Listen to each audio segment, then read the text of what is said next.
Yow.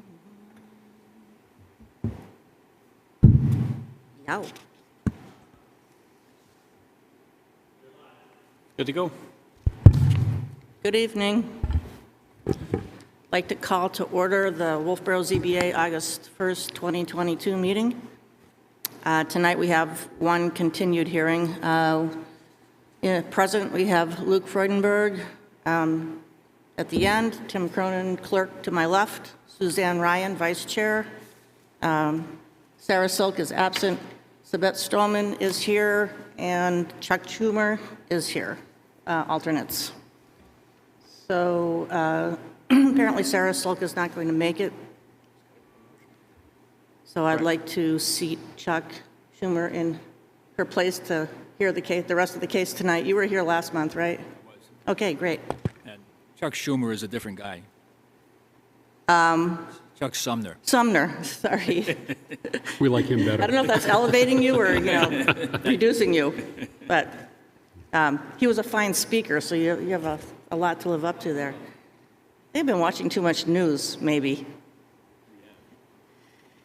Clerk, would you like to reread the case tonight? Tonight's case, Brian and Jerry Davison, 53 Keywaden Road, tax map number 172-011, case number 12.v.22, public hearing for a variance under Chapter 175, Section 80, A.2, 175-80, A2 of the Wolfeboro Planning and Zoning Ordinance to allow for a variance for side setback for detached garage. The property is located at 53 Keywaden Road. Formal submissions were submitted, and tonight is the public hearing. Would Brian or Jerry Davison or the representatives please come forward? State your name and address.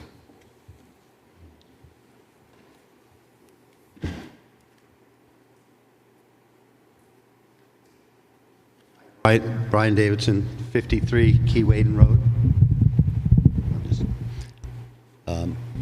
Wolfeboro, New Hampshire.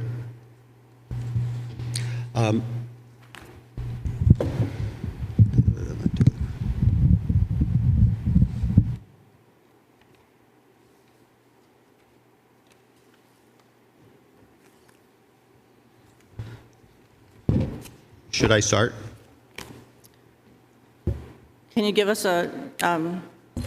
just an overall explanation of the case again, and then Sure. Any additional information that you've Sure. brought tonight?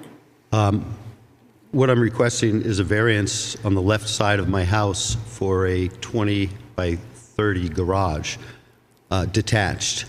On the right side of my house is designated as a wetland, and that's the reason for the variance on the left side of my house.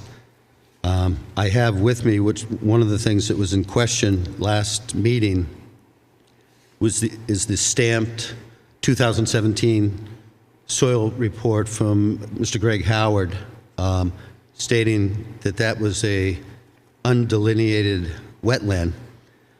I contacted Mr.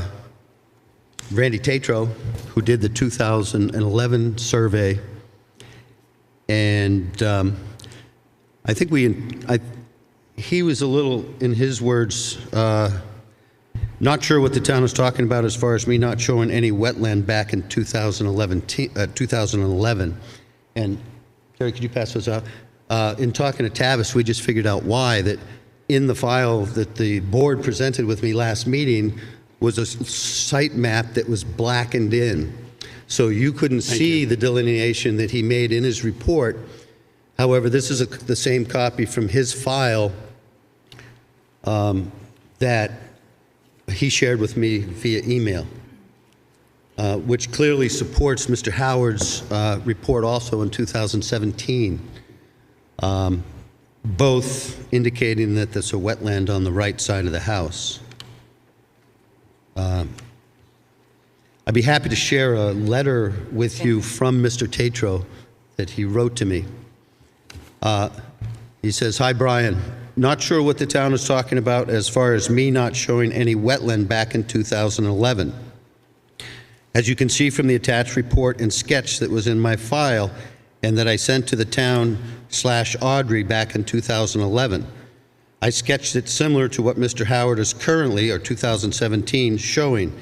And although my work at the time was specific to the proposed shed location, it appears that even though 11 years have passed and with unknown possibilities of drainage patterns, changes due to road work or other factors, the depictions are similar as far as your lot's wetlands conditions. I preface all this by stating that the wetland sketch used at the meeting discussion is just that, a sketch. Showing approximate wetland locations by a wetland soil scientist, it is not an actual surveyed plan or document. There was a deed copy in his file, and it looks like there was an actual survey back in 1974. Then he goes on to say the only way to correctly tell the setback distant relationships to wetlands, property lines, existing or proposed buildings is to locate them by an actual survey. Setbacks to property lines between existing structures can only be shown certified by a land surveyor. I assume that if you were in front of the Zoning Board of Adjustment because of the building setbacks, something because the wetland buffer setback issue was settled under the special use regulations in front of the Planning Board with input from the Conservation Committee. For a special use permit application, you would need to show topography, site elevations, and proposed grading, determine any encroachments. It could be done, but all you've shown me is the sketch. Then he goes on to say, it's not your fault at all. I'm just trying to clarify stuff for you. However, I'm a little miffed that my stamped report was brought up at a public hearing without me being notified of its use. And then on top of it, for them to state or indicate that I don't show any wetlands on a lot when my 2011 submitted sketch clearly shows otherwise. Tends to upset him, he said. And feel free to contact him further. So both wetlands reports, both soil scientists agree that there's a wetland 33 feet from the house on the right-hand side. And that's why I'm applying for a variance. Well, that certainly explains things. What is, I don't recall, does that explanation and this site, this drawing right here, coordinate with what we were looking at last time, which I don't have? And you said it was blacked out in the file, so there we go. In your Okay, that file, it was explains blacked it. out. Yep. There should be a photocopy of the same picture, but when you stick Larger. that on the photocopy, the whole thing turns black. Yeah. The tick marks on the outside here seem to be the Same ones, yep. same picture. Okay. So did you get one of these to put in the file? Great. Thank you. So I just want to mention that Kate McMullen has joined us. She's an alternate. And Kate, Charles is sitting in for Sarah tonight. One other concern that the board brought up last meeting was the electric wire. I had Barry Muccio from the electric department come out, and he wasn't super concerned, but what he suggested is, number one, they're putting new poles down Key Waden Road, so the service line coming into my house is going to start off higher on the new pole, and then he suggested we put a mast pole at my house, so it brings it up a little higher, and not that it's going to be in the way of construction anyway, but he just feels that give it a little more distance from the garage, so I did address that electrical wire Thank you. concern. Thank you.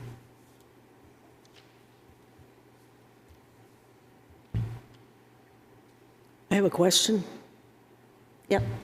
What is the setback buffer for wetland? 30 feet.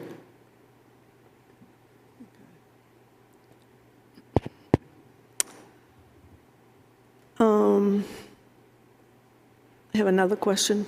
Yes.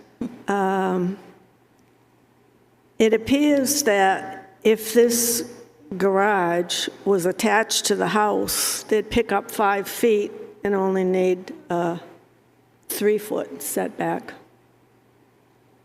I would agree with that. Our concern there was, I guess professionals or someone told me that attaching a garage to a bedroom area is not advised. So that's kind of why we went with the 5 foot in between, because our master bedroom is right on that end of the house. Well, it may not be advised, but it's not illegal that I'm aware of. Oh, And it could be, as is shown in this sketch, it looks as though it's has a setback, so it wouldn't be a continuous line, it'd be stepped back from the front of the house. See, there's the front. Right, is there a dimension on that setback? Do you know how far back from the front facade the garage is, you're planning to have that start? from the front of the house? Yeah, from the It front looks line like of the house. 42 feet, if that's the number. That wouldn't be from the front of the house, that might be from the 42 road. feet. No.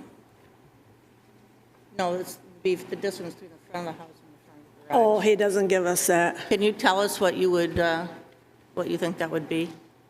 Could you repeat that, please? The distance between the front line of the house and the front line of the garage? Yep, I think I can tell you that. According to the stated dimensions, it would be 14 feet. To the road. No, the garage would be 14 feet further back than the house from the road. Well, the sketch has the garage at 70 feet long, and the application asks for 30, so I can't completely go by. That is, you're looking at that right there? Yeah. That's from this to this. Well, he's got this. So I think it's about 8 feet, to answer your question. 8 feet? Yeah. Based on this drawing. It's 28 to the front of my house from the road. Okay.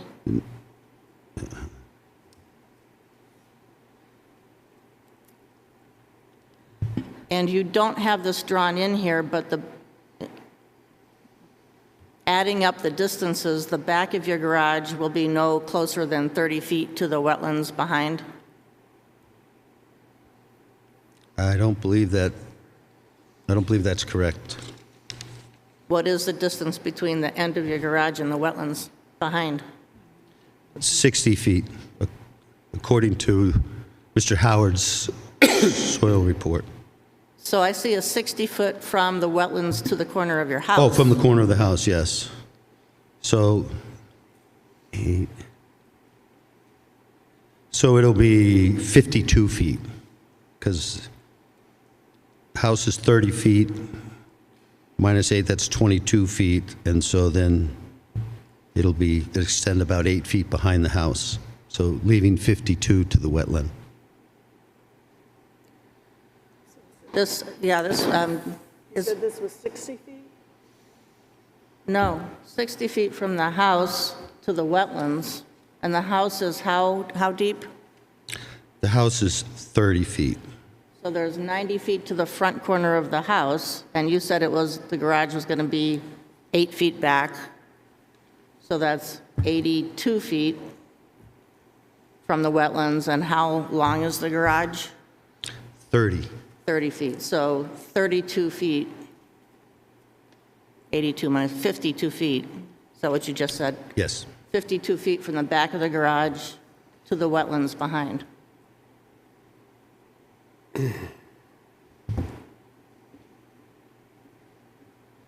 And the garage is 20 feet wide? Yes. Why did you pick that distance? I actually picked it out at random because I saw someplace in the building code that if it's under 600 square feet, I could use a slab instead of a 4-foot frost wall.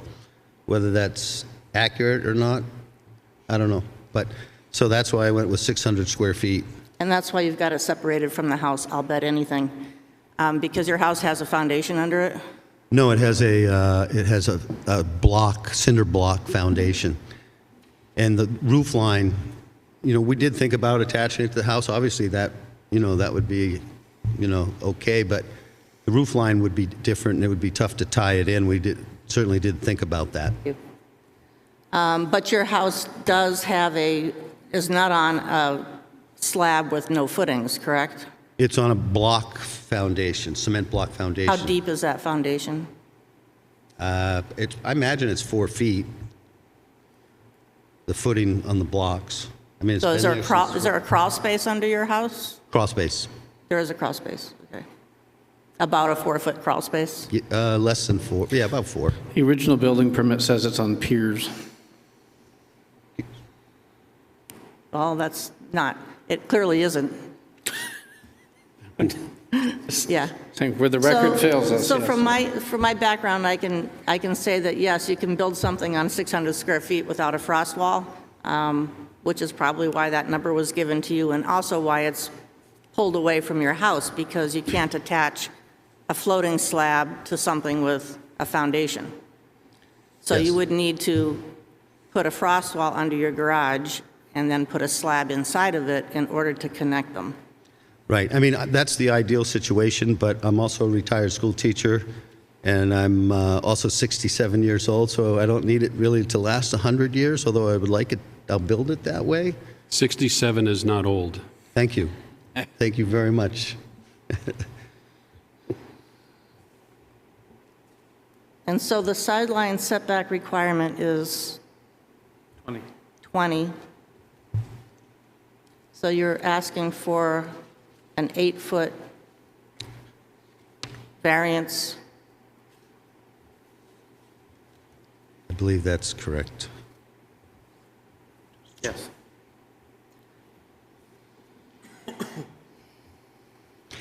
And I just remind the board, too, that my neighbors that are right next to me were here last meeting without us even asking in support. I think that's kind of important Yep. to note. They just came out their own will.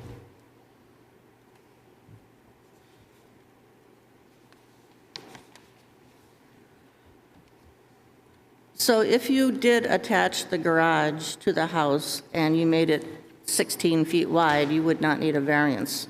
So is there a reason why it's 20 feet wide? I have a lot of stuff to store: snow blowers, lawn mowers, Harley Davidson, kayaks, Christmas decorations. And like I said, I really took 20 by 30 as an arbitrary number. So is it going to be a two-car garage or a one-car garage?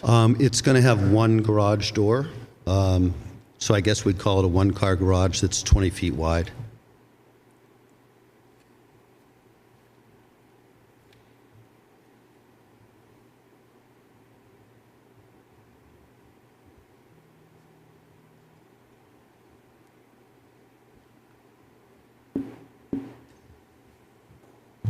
Any other questions?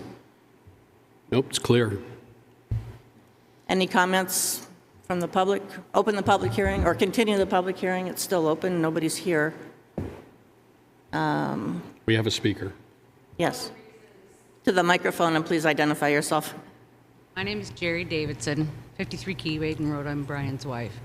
One of the reasons that I specifically would like the garage to not be attached to our bedroom is I've driven a school bus for 33 years, and I get up at 4 o'clock in the morning. If he's out working, I can't sleep. So if you're out working in the garage, I can't sleep if it's attached to our house. Okay, thanks. Is this like a dog house she's putting you in? So any other questions? If not, let's close the public hearing and deliberate. Move to close the public hearing. Second? Anybody have a second? Second. All in favor? Aye. Aye. Okay. So the procedure here is for us to leave the room, or do we leave the building? Let's have a seat. Have a seat. Yeah. Okay.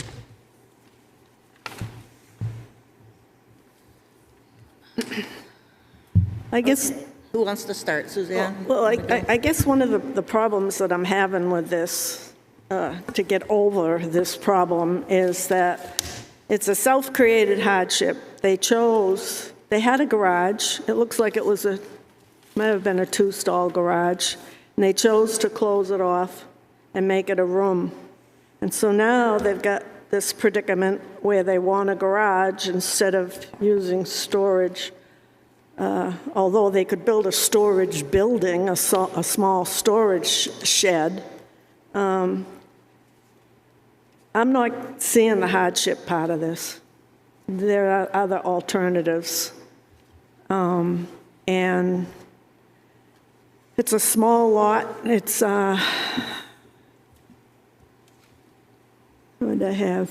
It's a 1.5 acre lot. The frontage is small, 150 feet.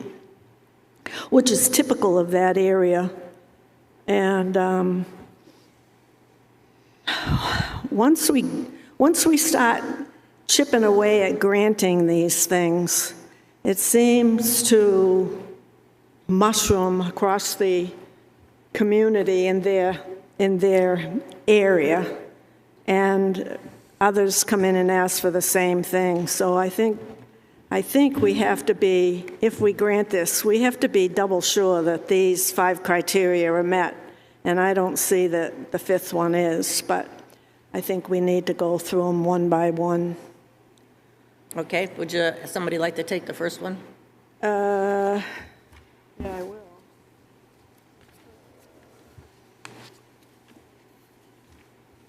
If you give me a second. Okay. The variance is not contrary to the public interest and the spirit of the ordinance is observed. The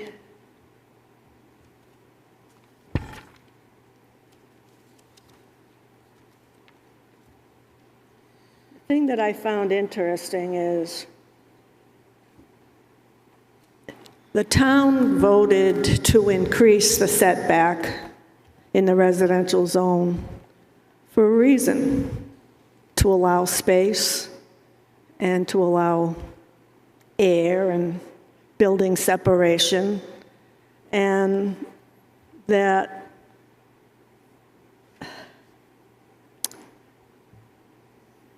to preserve the overcrowding of a neighborhood.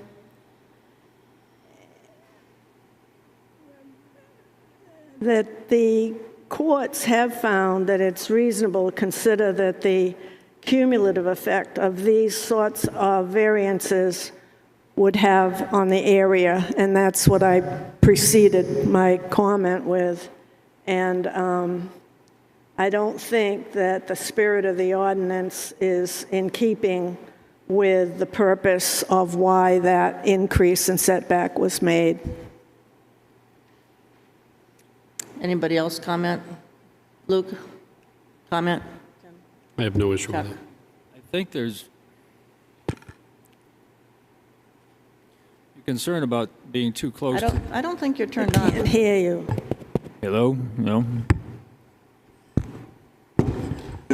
How about now? There you go. Better. You're concerned about overcrowding the neighborhood, essentially, and is what it sounds like, with too many structures. And he's only asking for 8 feet, and beyond that 8 feet, there's a natural gully and plenty of room between him and his neighbor, who was here at the last meeting. So I don't think it's going to crowd anything, if that's what you're concerned about. It doesn't mean just crowding the abutter. It means overcrowding the lot. And you can only fit so much True. on a small lot. And we see this happening more frequently as people get a little money to expand, and there comes a point where you say, how much crowding are you going to allow? And So are we concerned about it being unsightly? I'm not hearing you. I Is didn't it hear going you. to create an unsightly building? I didn't hear what he said. Do you find it unsightly? It isn't about a visual or an aesthetic. It's about light, flow, air, safety. You don't put buildings on top of buildings. It's hazards. May I ask a Okay. question? Let me just make a comment, Chuck. Please. Because at some point that neighbor may want to build within their setback, just because it's empty now doesn't mean that it's always going to be that spacious. They have the right, and they should be allowed the right to continue to build up to their 20 feet as well. So, Yeah. down the road, you need to consider that part. That is true. There are some wetlands there, too, so his neighbor would have a problem doing that, but That appears to be the hardship for that lot on both sides. yeah. Sabette, did you have a question? So I guess I'm just trying to understand, because both visually and just from standing there, my gut is there's no sense of any overcrowding. So I guess what I'm trying to understand is your concern, because I really respect all of your years of experience, is your concern about setting precedents with, No, okay, no. because there No, was a we've- lot of space. I mean, I really don't see an airflow, a sun, there was a ton of space on that lot. What the? There was a lot of space. I wouldn't sense. Well, it's all out back. I'm talking about this No, even this- 150-foot frontage. That's not a big frontage. And on it is an extended ranch with now another, Yeah, what was it, 20 feet wide addition. So I'm not going down the road of aesthetics. I'm talking about a cumulative effect in the neighborhood. You allow this one, then that one, and then that one, and it creeps into the neighborhood. yeah, I guess that's what I was wondering, is like setting a precedent about. No precedent. We've done it before. So we have done something like this before. There's all around the community, there's, So how do we hundreds say of no to these. this one if we've done it before? Well, each one needs to stand on its own, so Okay. variances don't set precedences. However, the Okay. cumulative effect of similar variances do change an area, even though you're not approving those per precedence, you're approving them based on other things. Okay, thank you, I just didn't know that. And Thank the other you. thing is, and I don't really, I don't know why the planning board changed it from 10 feet to 20 feet, 15 years ago. Clearly, they wanted to create in the entire R zone a little bit more space between buildings. I don't know, it definitely impacted my property too, and I wasn't there when they reasoned that out, so this is what they decided.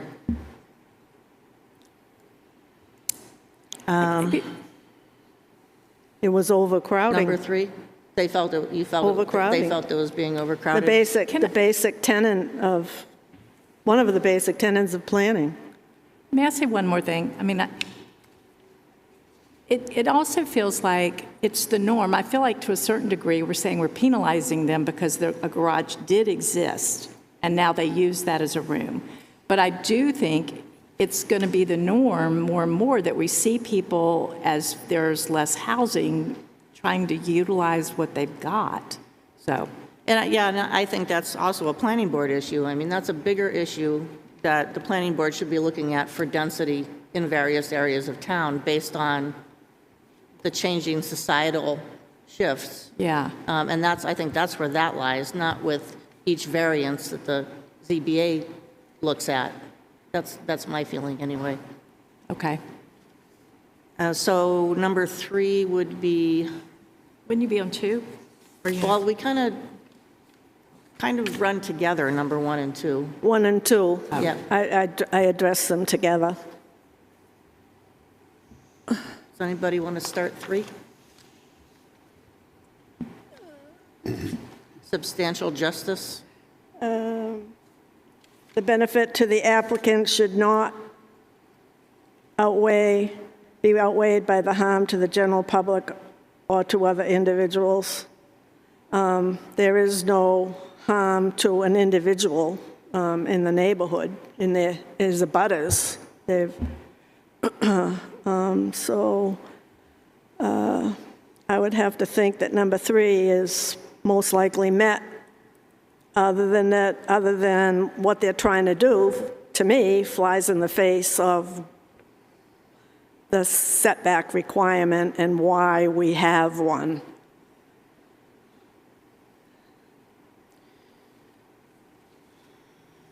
Yeah, I guess I don't feel I don't feel as if, Tim, did you want to say something? The man's looking for 8 feet to put a garage on his property, and we're turning this thing like he's building an airport. It's 8 feet. Meaning? I think everything that's being looked at right now is, what is it going to do to the neighborhood? There's a lot of houses in that neighborhood, and most of them have garages. So I don't think it's outrageous as to what he's asking for. It's minimal. It's my 2 cents. Okay. Well, yeah, most of them have garages, and he had a garage, and he chose to convert it and take away his garage. He created his own hardship, but I will say again, what maybe I didn't say clear enough, that I do think that substantial justice he qualifies under, so you don't have to argue that point with me. I don't think 1 and 2 are met, but I think 3 is met because it doesn't harm his neighbors, and it doesn't harm the general public. His neighbors came in and said they have no issue with it, so how could he be harming his neighbors? And Audrey, could you But clarify? let me just speak to that because, this goes with the property understand he could end forever. up moving at some point, yeah. Right, I don't want people to think that the neighbor's opinion actually weighs in on a variance. Correct. You could have a whole audience in favor of something, and we've got 5 criteria that Agreed. have to be met. I don't know that I heard you, and I'd like to understand more. Could you clarify again why you said substantial justice was not done? Could you clarify, Audrey, for me? I said it is met. She said No, it no, was but I done. thought you said, Audrey, that you didn't Right. think it was done. I'm Yeah. trying to understand Audrey's point better. Maybe I So misunderstood. substantial justice is would approving the variance, would disapproving the variance take away some justice from the applicant that isn't offset by a positive for the neighborhood? Well, the zoning tells us what's positive for the neighborhood. It says 20 feet is positive for the neighborhood. And I believe that he can get his same uses with either a lesser or no variance in that spot, with the same usable square footage, just arranged differently. So I don't think that I think that there's no substantial justice. There's substantial, he does not need us to prove substantial justice because he has another option. Okay. I'm not sure if I explained that very clearly. Yeah, you did. That helped. And he does have more than one option. Can attach it to the house, make it smaller, build a shed for his storage, a sizable shed, You can extend it out the back by and extend it 20 further out feet. in the back. by the looks of it. And that's important to remember. Okay. If they have another option, then it's very hard to meet the hardship criteria. So anybody want to speak to the value of the neighborhood? I don't have a feeling one way or the other on that. We don't have any data one way or the other. Typically, when we don't have data, we just kind of ride over this one because we don't have any proof one way or the other. And we're not supposed to rely on just what we feel or think.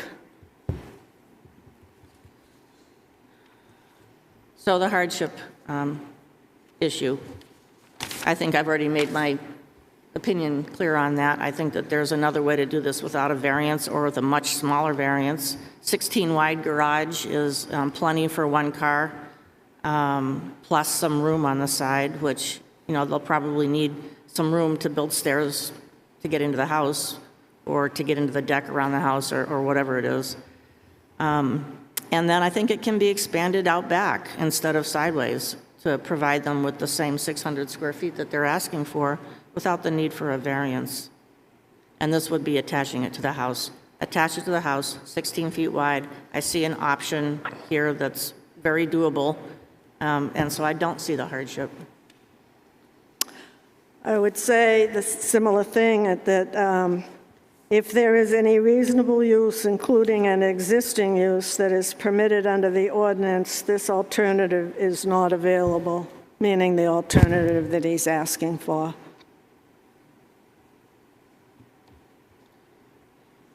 Chuck? I didn't hear all of what she said. She was reading part of the fifth variance criteria points that you weigh it by. Would you read it again? If there is any reasonable use, including an existing use, that is permitted under the ordinance, the alternative that they're asking for is not available. That's criteria 5. Essentially, they're saying if it can be done another way within reason, then where is the hardship? Yeah, no. And I understand your point. If he made the garage substantially narrower and perhaps longer out towards the back, he could still have the same square footage and not require a variance. That's my opinion, yes. Yeah. He can fit it within the setback, or he can configure it in a fashion that will fit within. Yeah, the garage might not work as well for him, but it is a workable solution. I'm not sure, how it addresses your earlier problem about, airflow and other things. If he builds that without the variance, if he builds a 10-foot by 60-foot garage. Be like a bowling alley. Yeah. It wouldn't serve him as well, I don't believe, but. Well, Why not? Well, he's going to have a car, and he's going to want to move his Harley around the car, and he probably couldn't fit it in there. He's going to move a what around the car? Harley, his motorcycle. Right.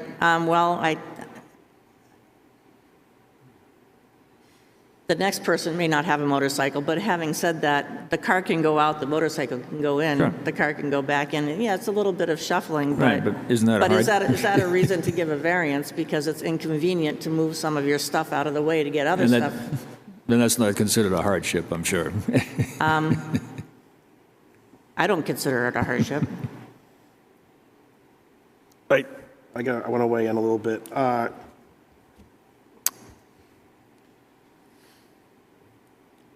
I'm going to go back to what Tim said. I'll start with that. If we were encroaching upon setback up to 2 feet of it or whatever, or 4 feet or 5 feet, I'd be a little bit more hesitant. But we're talking about, an 8-foot encroachment into the setback. Yes, they modified their garage at some point to make it a bedroom. They took use of the space of their home to make it better for themselves. I'm looking at this little drawing here. The property next door is at 100 feet. The house that's on that property looks like it takes up about 8/10 of the lot to me.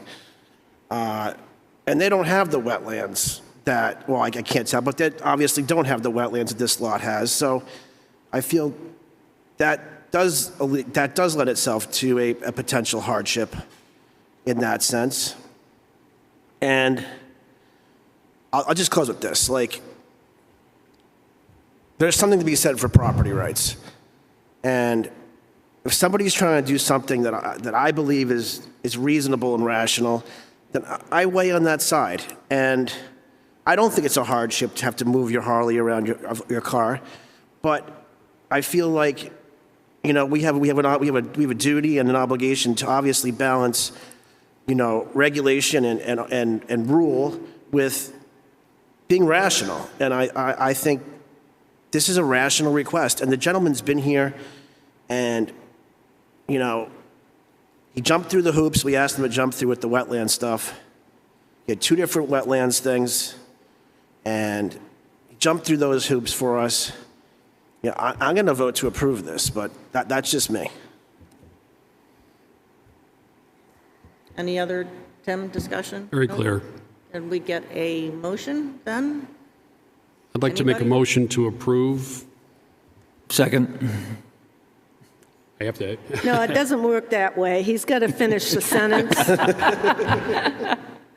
And you don't jump on it if you want conditions. I'm going to make a motion to approve the case of Brian and Jerry Davison, 53 K. Whedon Road, tax map number 172-011, case number 12.v.22, for a variance of 8 feet under Chapter 175, Section 80, A2, 175-80, A2, of the Wolfeboro Planning and Zoning Ordinance to allow for a variance for side setback of 8 feet for detached garage. The property is located at 53 K. Whedon Road.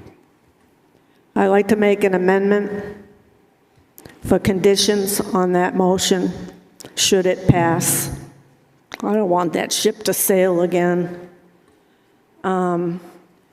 If this motion passes, it would include 1, 2, and 3, number 5, 6, 7, and 8 of the planner's review, but number 4 needs to be worked on because the sketch does not reflect, I don't believe, what we're actually doing, and we need to fill in the exact footage.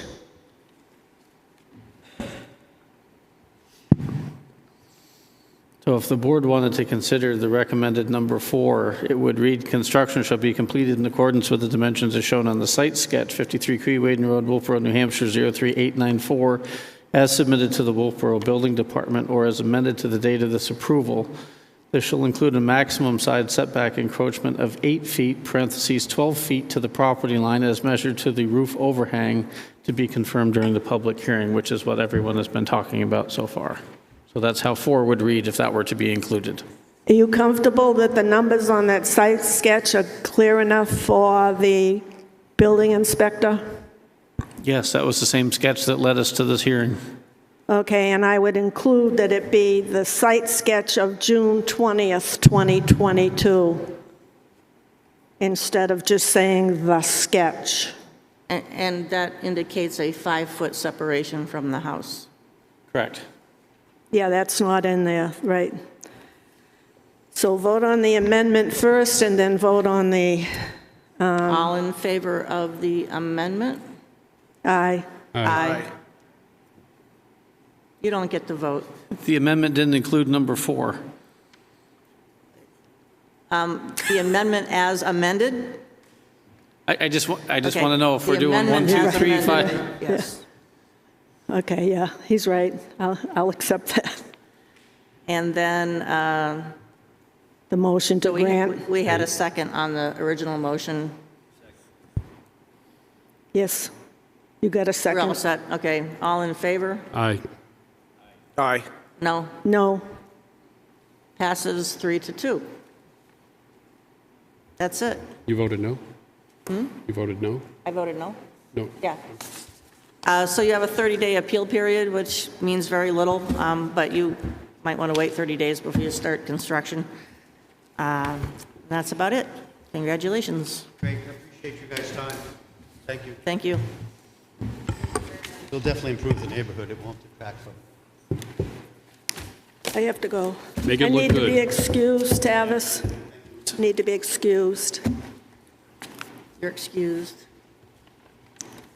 Does that mean, do we need a majority to vote on the minutes?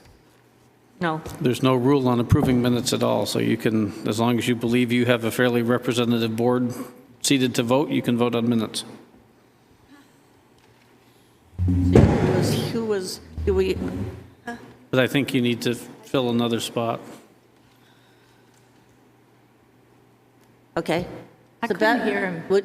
Were you here last month? Yes. Okay, so would you like to take Suzanne's spot for voting on minutes? Have you Sure. reviewed the minutes, the last 4 sets of minutes? I haven't read them in a couple of days. Well, that's okay. Has anybody read since them? You read them. Okay, so, is there any other unfinished business? And any new business? I was supposed to do a memo to the board, which I didn't do, so I recognize that's still hanging out there. So let's look at the minutes of 6/6/22. Does anybody have any notations or changes for that? If not, we can have a motion. Motion to accept? Second? Second. All in favor? Aye. Aye. Aye. Minutes of 6/27. Motion to approve? Hang on. I have a couple of things. I don't even have. Second page, fourth paragraph, A. Klein concurred. What I concurred with was Tim Cronin's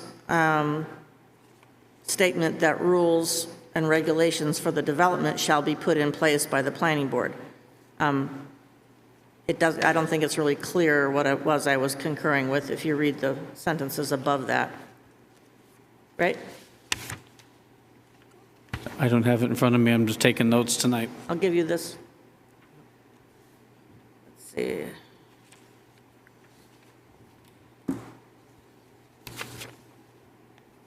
At the bottom of page 2, in response to the bottom paragraph, I pointed out that the previously approved multifamily was in a different zone and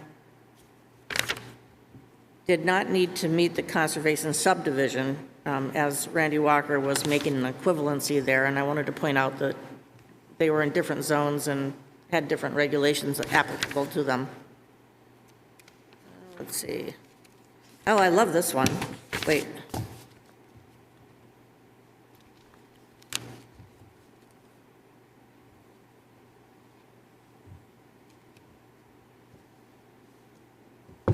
I did say that. On the 4th page, fourth paragraph from the bottom, you do a pretty good job of condensing words into paragraphs, but you said, she, talking about A. Klein, concluded noting that the majority of new homes in recent years in Wolfeboro have been larger homes. Therefore, the proposed density here balances the growth pattern of community. I made a real big effort not to actually say larger homes or more expensive homes. What I said was people had the ability to choose to live here. And I think people took that to mean you can't live here unless you buy an expensive home, but I didn't mean it that way. I can go back and watch it. I don't tend to just make up words.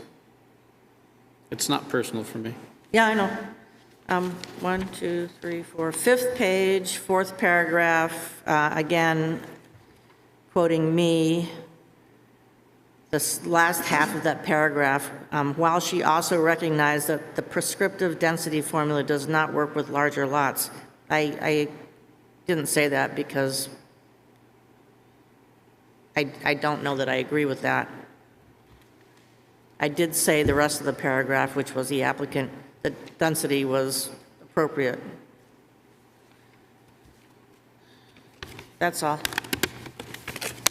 So was there a motion to approve, and was there a second, and did anybody else have anything else to say? Motion to I approve. think we should table them, shouldn't we, until he comes back and tells us if he's changed them or not? I mean, you can't approve the minutes if you're disputing some things, can you? If you're what? If you are disputing a few things in the minutes, I don't think we should If approve it's them. acceptable to the, unless get somebody correction. says that that's not what you said, Audrey. Well, I think that none of us would remember exactly without watching it, but I think if you don't feel like you said that, it deserves to be tabled until it's clarified, How does rather it than go usually down get in done? history as you You said guys it. can do whatever you'd like with your minutes already on My file with experience the is clerk. that the person making the changes is their opinion of what they said stands. Oh, so you're saying so you're saying that these changes would be because you said that? Right. Oh, okay, then I'm okay with that. I was just trying to be respectful of the difference between what was written and what you believed. Right, yeah. And I often go back and try to hear that part where I think I didn't say something to make sure that I was correct, that I didn't say what I thought I didn't say. Okay. I can't specifically remember if I did all of these or not. But I do believe that the changes are appropriate. Okay. I heard what you said, and I understood what you said, so my second is to approve the minutes as amended. Okay. Everybody in favor? Agreed, yes. Aye. Aye. And then minutes of 7/11. These were good with me. Thought they were actually quite good. Motion to approve? All in favor? Aye. Aye. Isn't it great?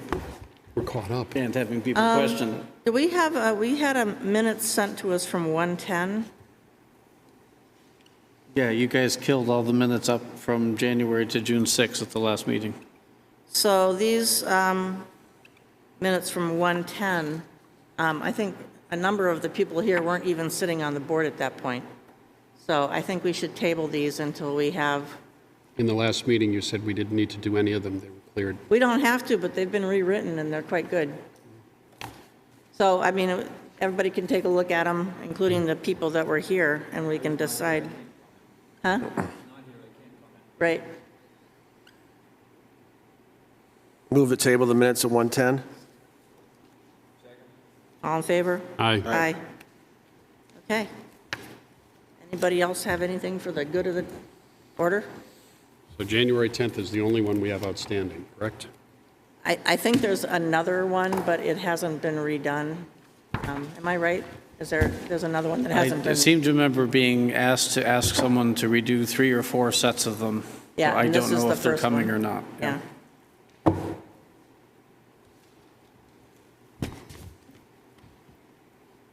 Motion to adjourn. Second. All in favor? Aye. Aye. Thank you.